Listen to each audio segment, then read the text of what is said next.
Buen día, mi nombre es Chelsea Ramírez del Carpio y el día de hoy haré la interpretación del libro Hermenéutica Literaria de la página 37 a la página 48 de García Bedoya.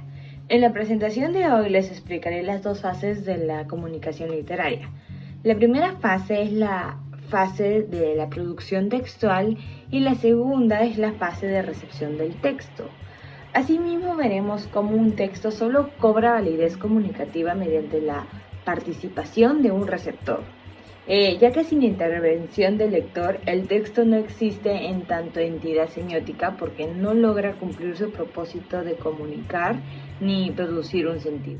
Pasemos a la primera fase, que es la producción textual.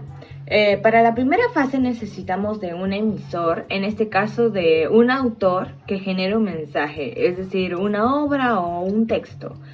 Este texto debe valerse de ciertos códigos, ya sea el lenguaje, la lengua o un determinado idioma, además de manejar los códigos literarios y culturales.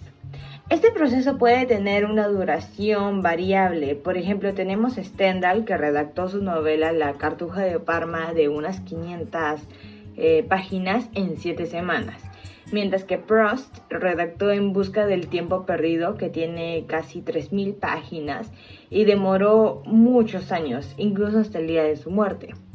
Una vez que se concluye con el proceso de producción, o sea, de encodificación, este texto queda constituido en una semiótica estable. Ahora pasemos a hablar de la fase de recepción del texto. El lector recepciona el mensaje del autor, tal vez en un contexto distinto al del autor. Mientras más contemporáneos sean ambos, las diferencias pueden ser menores. Pero si el proceso de recepción se da en una época distinta, las diferencias pueden ser significativas. El lector es quien decodifica el texto, es decir, tiene la capacidad de manejar los códigos necesarios para descifrar el texto. A la vez, es necesario resaltar que en ambas etapas hay una distancia mínima, espacial y o temporal.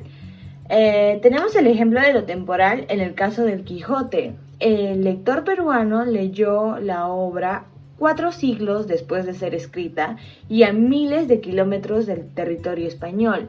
Sin embargo, se cumplió con el propósito de comunicar. Es decir, el circuito de la comunicación no se cierra hasta que la fase de producción es completada por la fase de recepción. Hablemos sobre la interpretación.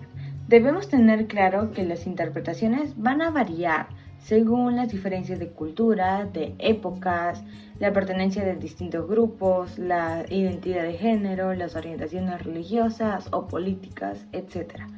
El sentido que se le dé al texto es producto exclusivo del mismo lector. Cada sujeto establece un sentido acorde a su perspectiva y será válida siempre y cuando su interpretación propuesta tenga argumentos basados en las propias características del texto. Eso sería todo. Muchas gracias por su atención.